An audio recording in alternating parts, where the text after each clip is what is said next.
an balima cɛ fara muso kan denmisɛnnin fara mɔgɔkɔrɔba kan an b'aw fo dante foli min na an b'a kɛnɛ belebeleba sanfɛ bi n'a bɛ f'o ma plateau de star ye émission min labɛnnen don Mali kunnafoni.net fɛ pour que aw kana stresser yɛrɛ aw ni stress kana ɲɔgɔn ye awɔ a dabɔlen don o de kama donc o hokumu kɔnɔna la denmisɛnnin fila b'an bolo bi olu ma nɔgɔn dɛ u bɛ dɔnkili da wa dɔnkili da yɛrɛ dɔrɔn tɛ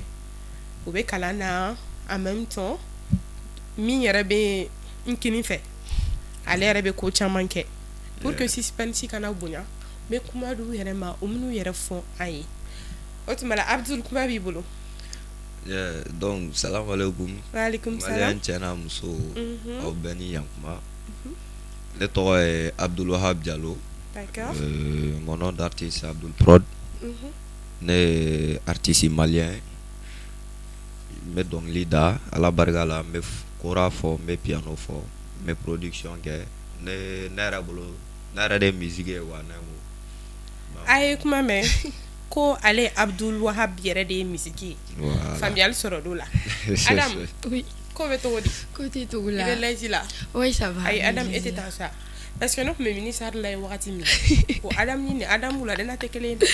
Adam an bɛ Adam dɔn shoshow de la oui donc Adam y'an dego de la Adam ka taga n'o système ye awɔ an ka taa donc i n'a fɔ Abdul yɛrɛ fɔ cogo min na maliyɛn cɛ ni muso denmisɛn ni maakɔrɔba an ka foli b'o bɛɛ lajɛlen ni Adam Jara ye bon n fana ye dɔnkilidala denmisɛn ni Mali kɔnɔ yan donc n bɛ dɔnkili da en même temps n bɛ kalan fana la donc o ye ne ka ɲɛfɔli ka fɔ n'an lajɛbagaw ye ok donc faamuyali b'a sɔrɔ la aw ka présentation na an bɛna tɛmɛ ni kow ye sisan aw prêt na wa n ka taa dɔrɔn ayiwa Abdul remɛruw bɛ yen dɛ ah bon ne yɛrɛ ye kuma caman mɛn yeah mais ayi ne yɛrɛ tɛ fɛ ka faamuyali sɔrɔ a la dɛ an layibagaw de ko ka aw ɲininka a kow la aw ye featuring caman kɛ walima a tɛ fɔ ten voilà featuring a y'olu kɛ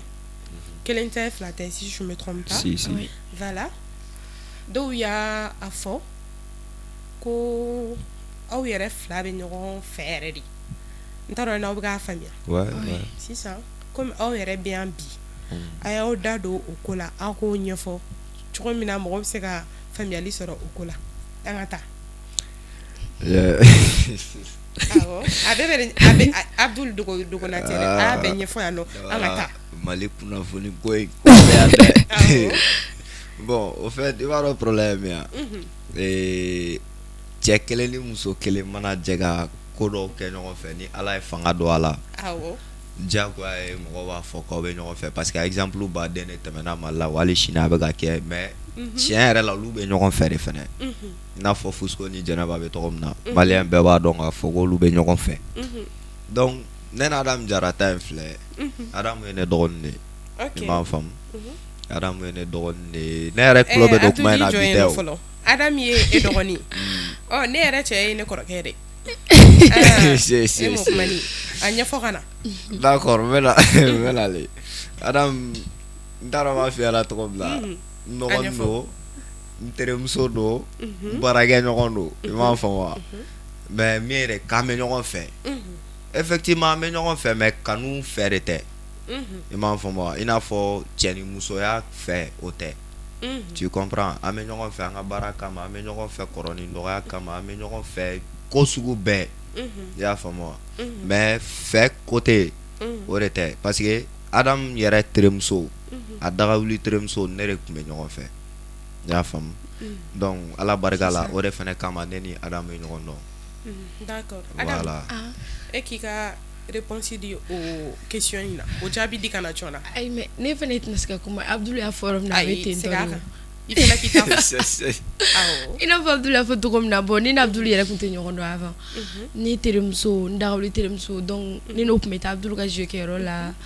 donc à travers ça o de ye ne ni Abdul ɲɛ yira an kana don parce que ale bɛ milieu min kɔnɔ ne fana b'o kɔnɔ en même temps donc an nana baara kɛ ɲɔgɔn fɛ ka na son bɔ ka kɛ tan donc o de sen fɛ ni mɔgɔw ko an bɛ ɲɔgɔn fɛ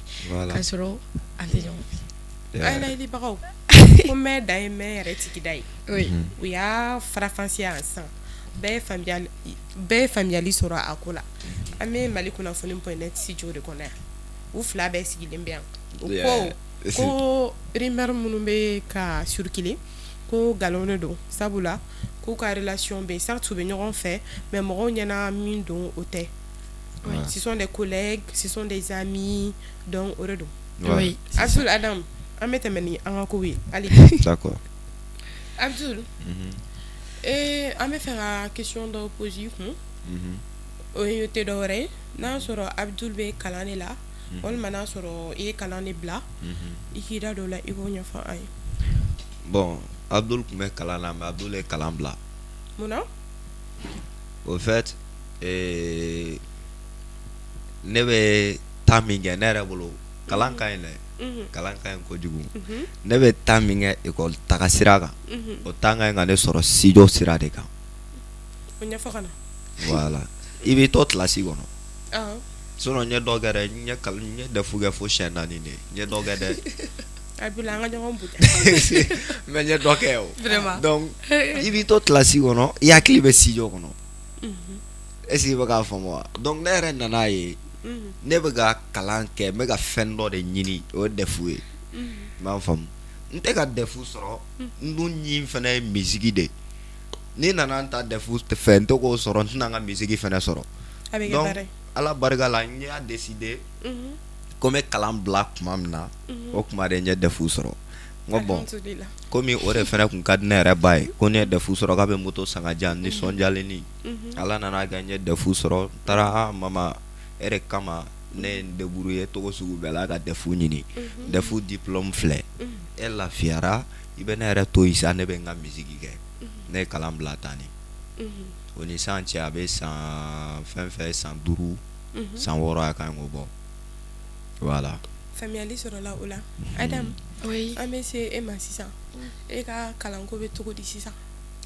Bon ne ka kalanko tɛ fɛn wɛrɛ ye en même temps ne bɛ musique kɛ ne bɛ kalan fɛnɛ la en même temps donc n y'o kɛ sisan ne bɛ licence 1 de la n bɛ licence 1 na université donc en même temps n bɛ ka musique fɛnɛ kɛ segɔrɔ je pense que ni n jilaja a bɛ n bɛ taga dɔɔni dɔɔni n'a fila bɛɛ ye quoi voilà. Abdul ne ko e tɛ keleya dɛ. Ka keleya jumɛn la. Adam bɛ fɔ yɔrɔ min na tan Abdul e fana tun bɛ se k'i ne hakili la e fana tun bɛ se k'i démerder fo ka se o yɔrɔ na sa. Tiɲɛ don mais i b'a dɔn kow ka ca ne a jateminɛ mɔgɔ min bɛ a sigi k'a yɛrɛ ka dɔnkili dilan k'a sɛbɛn o ye fɔlɔ ye filanan ka taa biti dilan i yɛrɛ ye mɔgɔ t'i dɛmɛ dɛ sabanan i b'a voix ta i yɛrɛ ye mɔgɔ t'i dɛmɛ dɛ i b'a mixer k'a masterniser k'a exporter ne b'a jateminɛ wa ne b'o bɛɛ kɛ cogo dɔ la mais Abdul an bɛ fɛ ka dɔn sisan n'a sɔrɔ ni ko nɔgɔyara dɔɔni si tu envisages ka étude ta tuguni parce que i ka kuma b'a yira n kalan c'est important n'est-ce pas est-ce que a b'i ka projet la ka kalan wɛrɛw kɛ. Si ala barika la a bɛ n ka projet la ka kalan wɛrɛ kɛ bien sûr parce que n delila ka n kun bɔ INA nɔfɛ. Institut national des arts. Ouais, Institut national des arts. Mais m'a sɔrɔ. Tu vois m'a sɔrɔ mais o t'a yira fana ko tagalen ɲɛfɛ ko n se ka taa tuguni quoi. Donc n'i ye faamuyali sɔrɔ à chaque fois n'i ye concours mɛn Institut national des arts i bɛ n'i présenter. D'accord, c'est bien ça. Parce que an b'a ye jeunes caman bɛ yen nɔ olu bolo musique tɛ dɔ wɛrɛ ye i n'a fɔ rien de sérieux olu bolo dɔrɔn ten n bɛ don musique la n bɛ kalan bila olu dɔrɔn de don mais Adam sisan conseil jumɛn b'e bolo k'a lase olu ma. Bon conseil min bɛ ne bolo k'a lase an yɛrɛ ka génération denmisɛnnin minnu bɛ ka don a la ni minnu donna a la i n'a fɔ anw yɛrɛ b'a la cogo min na k'a fɔ kalan bɛ n ka musique tiɲɛ ne bolo kalan tɛ musique tiɲɛ musique bɛ kɛ en même temps kalan bɛ kɛ ne kɔni bolo an ka musique kɛ c'est normal parce que o y'an ni ka fɛn ye o ka d'an ye mais ni an kun sera ka kalan dɔ fɛnɛ fara kan je pense que a b'an dɛmɛ fɛnɛ tagalen ɲɛfɛ kalan place bɛ n'ale jusqu'à présent donc ne bɛ conseil min di ka génération ma an kana kalan bila an ka débrouiller avec ça va aller a bɛ ɲɛnabɔ n'Ala sɔnna ma avec la musique a bɛ taa dɔɔni dɔɔni. D'accord Abdul e yɛrɛ ka conseil an bɛ k'i lamɛn. On a conseillé mieux. Ne b'a ɲini bɛɛ fɛ mɔgɔ si kana kɛ i n'a fɔ ne ta ɲɔgɔn parce que ko in ye fɛn min ye dakanko b'a la quoi mɔgɔ si kana kɛ i n'a fɔ ne ta ɲɔgɔn bɛɛ ka taa kalan kɛ Adama b'a fɔ cogo min a tɛ tɛmɛ o kan koyi a ko k'a bɛ ka conseil min dɛrɛ nin kɔrɔ de ko ne yɛrɛ ka taa kalan kɛ donc a ye n'an ka fara ɲɔgɔn kan an ka taa kalan kɛ kalan ka ɲi dɛ baasi tɛ faamuyali caman sɔrɔla o ko la Abdul an ɲɛ b'a la kunu yɛrɛ si je me trompe pas i ye dɔnkili dɔ bila i bɛ se ka dɔɔni ɲɛfɔ ye an ye o ko kan kunu n ye sɔnni dɔ bila tante bon n ye sɔn in bila parce que ko dɔw n yɛrɛ tulo bɛ fɛn dɔw la en même temps bon ne bolo ni ne nana ko n bɛ n sigi ko nun ta ka jate minɛ n bɛ n yɛrɛ bila retard la quoi donc n ye fɛn dɔ de bɔ dɔrɔn k'a di mɔgɔw ma tante ko ko mana k'i la yira tante e bɛ fɛ ka avancer de quoi toujours donc ni sɔn in b'o dɔrɔn de yira en même temps ka fɛn dɔw fɔ a kɔnɔ tante in kun jumɛn na i bɛ ka nin min fɔ e y'a essayer ka ne minimiser mais problème t'a la mais tante voilà tante in e tɛ ka mɔgɔ clasher non ne tɛ ka mɔgɔ si ne tɛ mɔgɔ clasher Adam m'a kalama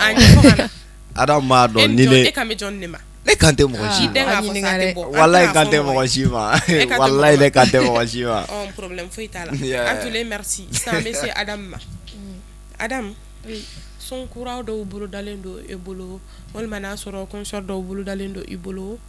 ou bien voilà i da don la i ko walawala dɔɔni oui si i n'a fɔ i yɛrɛ fɔ cogo min na son kura dɔw bolodalen don i bolo a banna yɛrɛ fɛnɛ mais pour moi ni ko n bɛ fɛ ka n tɛ fɛ ka bila n bɛ fɛ ka n'a clip de bila donc du coup n y'ale to yen en même temps featuring dɔ fɛnɛ bɛ n bolo ni Ahmed Diabaté ka featuring o fɛnɛ bannen b'an bolo d'accord faamuyali caman sɔrɔla o ko la ayiwa an lamɛnibagaw u bɔra ka kuma minnu fɔ ne hakili la an ye caman faamuya la an bɛ continuer hali bi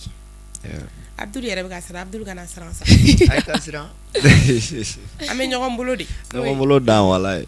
Abdul sisan an bɛna se aw ka dɔnkili ma aw ka duo c'est pas comme ça oui voilà je suis désolée je suis désolée ni kuma kɛra ne yɛrɛ mana sɔn in yɛrɛ mana k'a la ne yɛrɛ Aïssa ma i ka fo ne farigan si bɛ cɛ tellement sɔn in kɛra ne yɛrɛ si possible n'aw bɛ se ka aw kan fili n'o ye voilà i bɛ se ka jan ye dɛ je suis désolée je suis désolée je suis désolée bébé yafa ne ma te calme man ton sourire me manque il y a la fine belle la chérie yafa ne ma kiga yafa ne ma bini be kanu ke ikana son ukiga kanu che bini be furu ke ikana son ukiga furu che bi mogo ma ine bega ya faini ale mogo ma nego bi mogo ma ine bega ya fai kanu baga tu es à moi je suis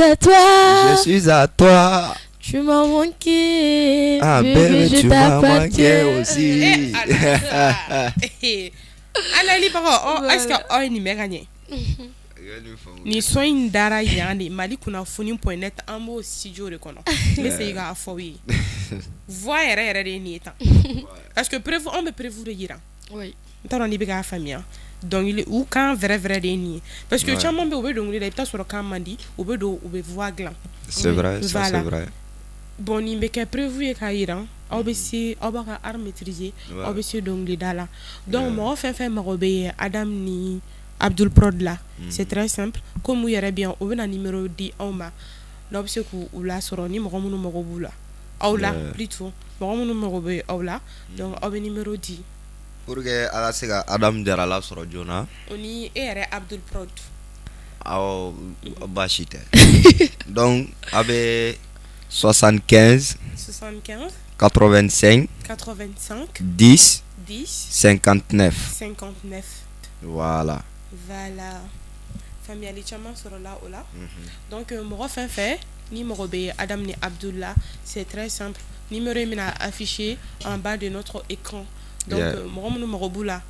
n'aw bɛ fɛ k'u wele aw yɛrɛ ɲɛ b'a la u bɛ se dɔnkilida la ne yɛrɛ nin ye ne siɲɛ 4nan de k'a fɔ u bɛ se u ka art la min bɛ se min na o ka di o tigi ma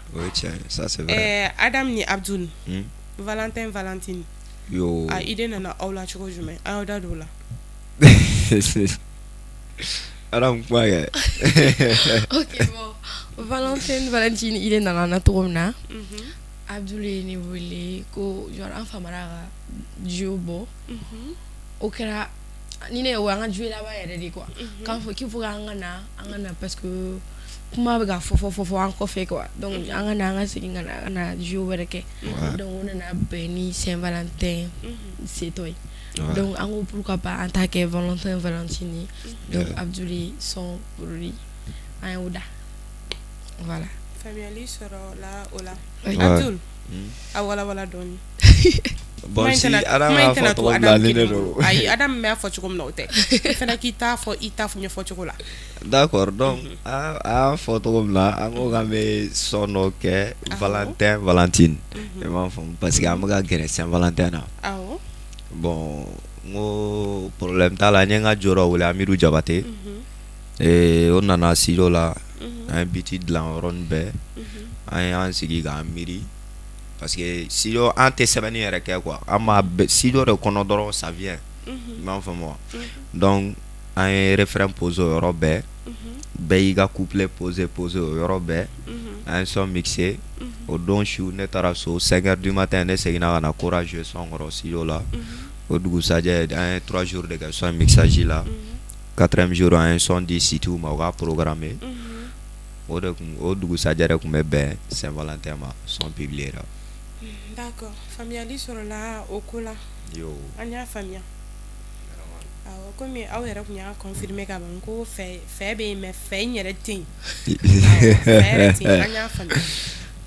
awɔ sisan an bɛ tɛmɛ ni kow ye hali bi d'accord Abdul ni Adam sisan an bɛ fɛ k'a dɔn collaboration ma nɔgɔn ni ne yɛrɛ bɛ kɛlɛ c'est vrai a bɛ se ka kɛ baaraw taga sira dɔw la aw fɔra ɲɔgɔn kɔ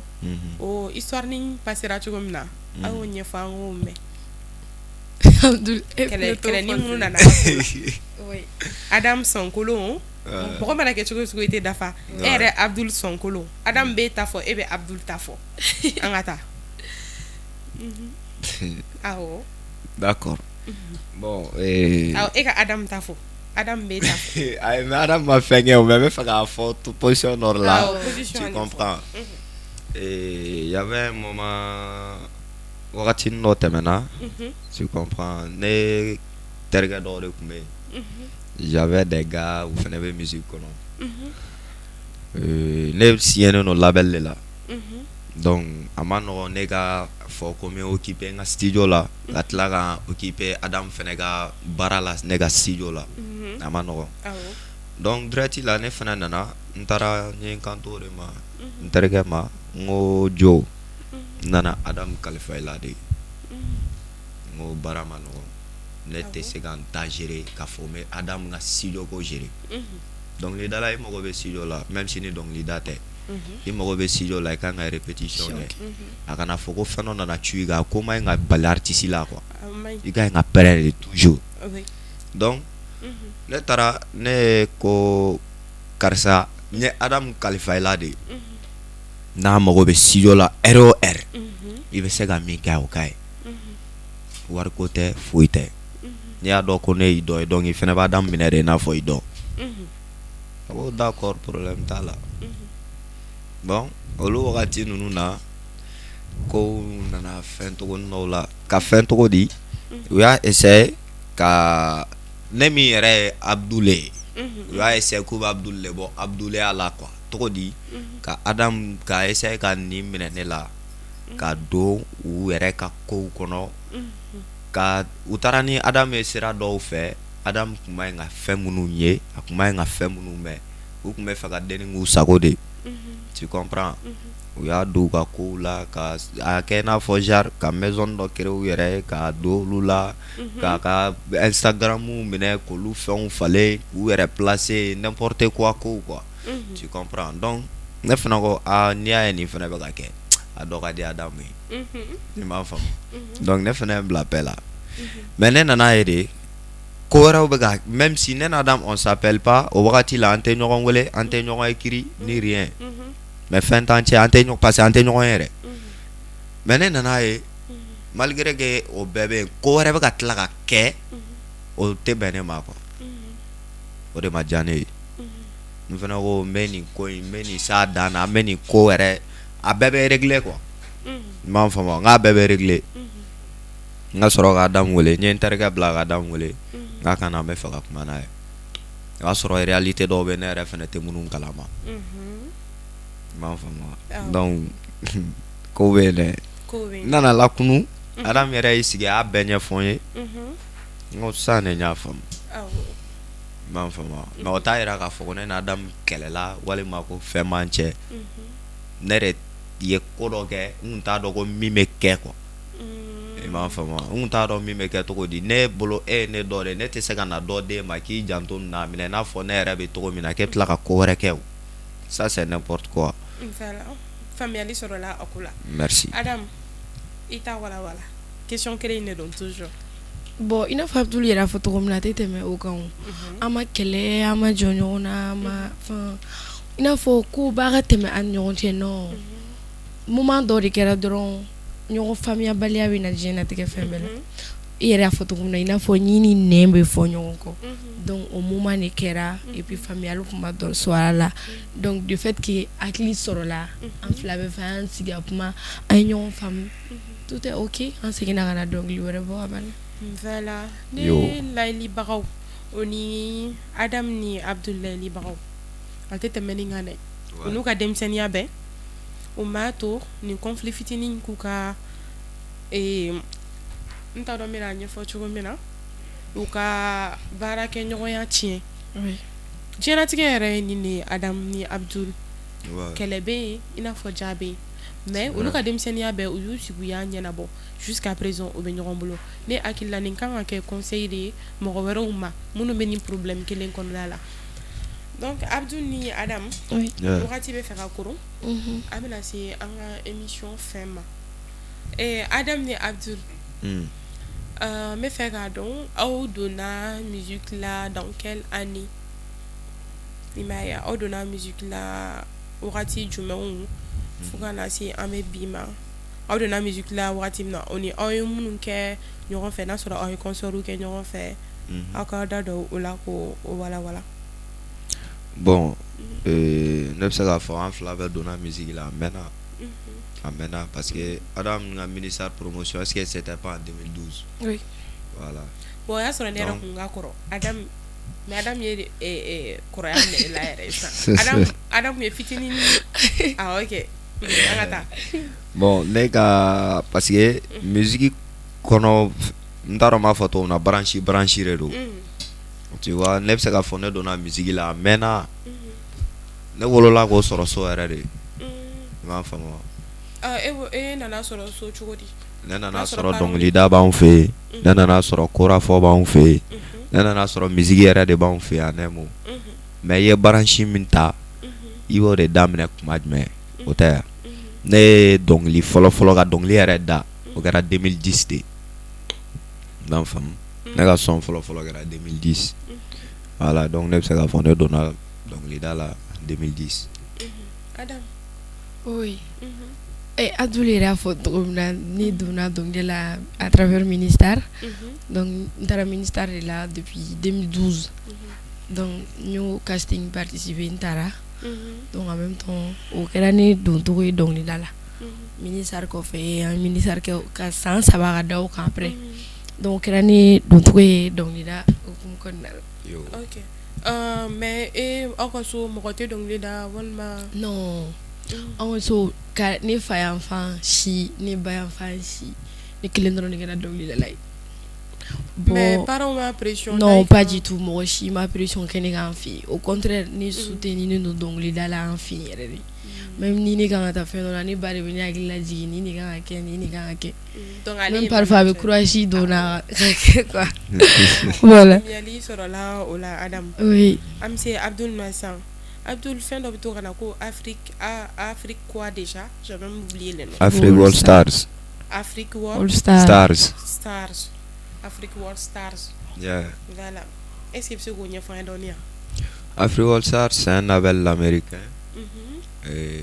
A sigilé no malin. Label le do. A saisi Arab Amérique. Voilà, donc Nessienne no Afrique World Stars de là. C'est mon label en même temps. Mais c'est qu'à fois j'ai deux labels. Afrique World Stars et TPG Gang. TPG ou ni un era de TPG en un mot. Mais TPG in fana be ɲɔgɔn sɔrɔ Afrique World Star de kɔnɔ. donc ne yɛrɛ kun hakili la Afrique World Star jumɛn Afrique World Star pour moi e yɛrɛ de kun t'a dɔn parce que an b'a ye aw ka clip caman na bɛn aw ka son ninnu caman na aw b'a fɔ donc i yɛrɛ y'a ɲɛfɔ faamuyali caman sɔrɔla a ko la Adam ni Abdul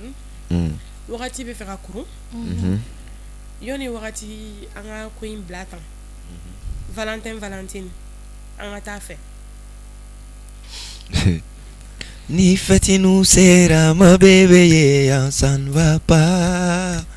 Ni fête nous sera ma chérie tu veux manger ah ouais moi je te alors après mais en temps mais je fais d'ailleurs en fait donc